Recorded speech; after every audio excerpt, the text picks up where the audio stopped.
Yeah.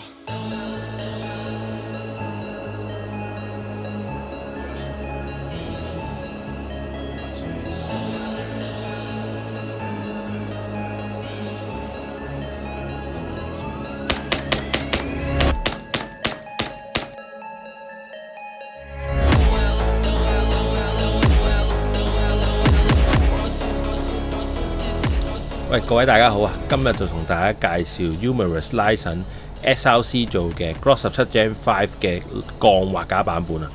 咁今次依支嘢呢，就係2000零蚊，咁就已經有鋼畫架同鋼嘅外管嘅。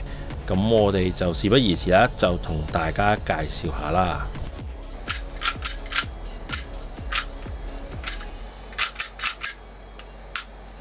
咁你會見到 Umerus SRC 做呢支 Glock 17 Gen 5嘅鋼畫架呢，個表面做工真係的確不錯嘅。咁我哋再用呢個攝石試一試啦，咁就 confirm 佢係一個鋼嘅材料嚟嘅。咁我就覺得個表面處理呢真係不錯嘅。如果2000零蚊嚟講呢，就已經冇得輸噶啦。咁我哋再睇內部啦。咁就 Guide-Wood 呢，就應該淨係彈弓就先可以持到嘅啫。咁佢其他嘅部分呢，都係塑膠件嚟嘅。咁我哋再講下外管嘅部分啦。咁佢都係又可以用攝石攝到啦。咁就相信應該係一個鋼嘅材質嚟嘅。咁就另外呢，佢就唔係 CNC 嚟嘅，咁應該係鑄鋼嚟嘅。咁我哋再睇下 Hop 咗啦。咁佢就一個好傳統嘅用撥輪嘅下式嘅Hop 嚟嘅啫。咁就冇乜特別。咁我哋再睇下飛機座方面啦，咁佢翻嚟嘅砌器呢，我都好順嘅，咁我覺得都 OK 嘅呢個。好，咁我哋再望下下身啦，咁我哋就由呢個 Hammer 試起啦，我哋用攝石試到呢，咁佢都係一個鋼嘅材質嚟嘅，咁但係好可惜地呢，咁佢嘅 Hammer Housing 啦就唔係鋼嘅，咁花邊 Disconnector 同 Trigger Bar 呢都係鋼件嚟嘅，咁但係呢，前邊嗰份 Well 嗰份座呢，路軌座呢，就都唔係鋼件嚟嘅，咁但係如果以2000零蚊嘅價錢嚟講，我覺得都好合理嘅。咁另外留意到 Hammer 咧，佢都用嗰個 Zero Hammer 嘅 design 嘅，咁理論上咧就嗰個recoil 咧就會再低阻力少少嘅。咁呢支 Umerus 同 SRC 做嘅 Glock 17 Gen 5嘅 MOS 版本咧，佢都有跟4塊嘅 Optic Mount Plate 俾你嘅。咁就自己因應翻唔同嘅紅點鏡啦，就裝翻相應嘅紅點鏡掹上去就得㗎啦。咁呢個就係拆咗 MOS 嗰塊 cover 之後嘅樣嚟嘅，咁大家可以望下啦。咁你會見到飛機彈弓呢，就喺正中間嘅。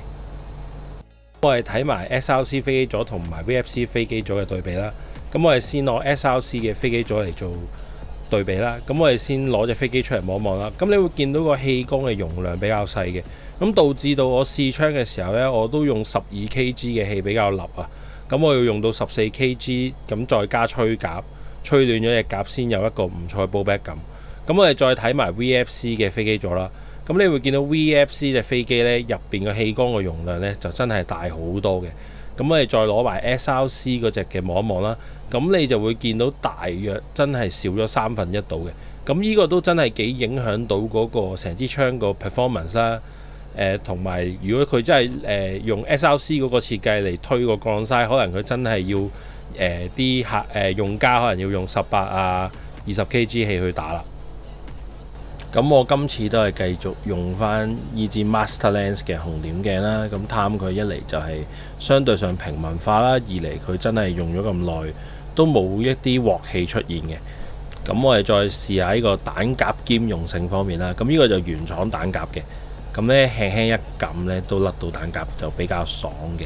咁我哋呢再試下呢個 VFC 嘅彈夾啦，咁就相對上呢要大力多少少先掹到出嚟嘅。咁呢一點呢，就要自己留意下啦。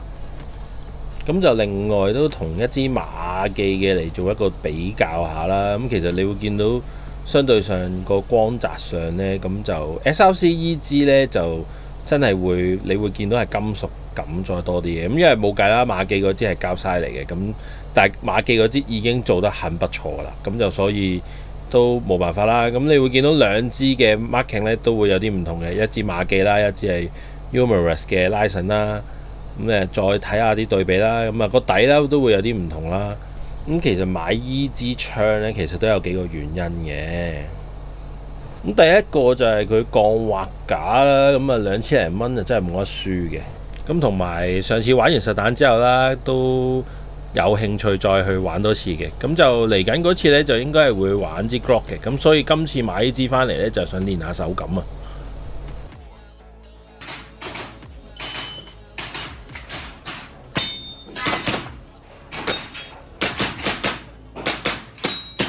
飛嚟神都高啲。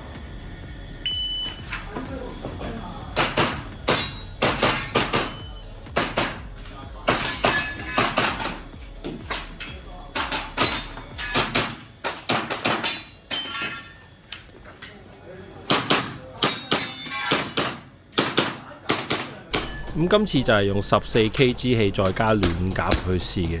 咁我覺得成個 ballback 感可以再有提升空間嘅。咁再睇下遲啲可能換其他 kg 嘅氣再試啦。咁就呢條片去到咁上下啦，大家又唔知點睇呢？咁就記得留言、comment、like、share 啦。我哋下條片再見啦，拜拜。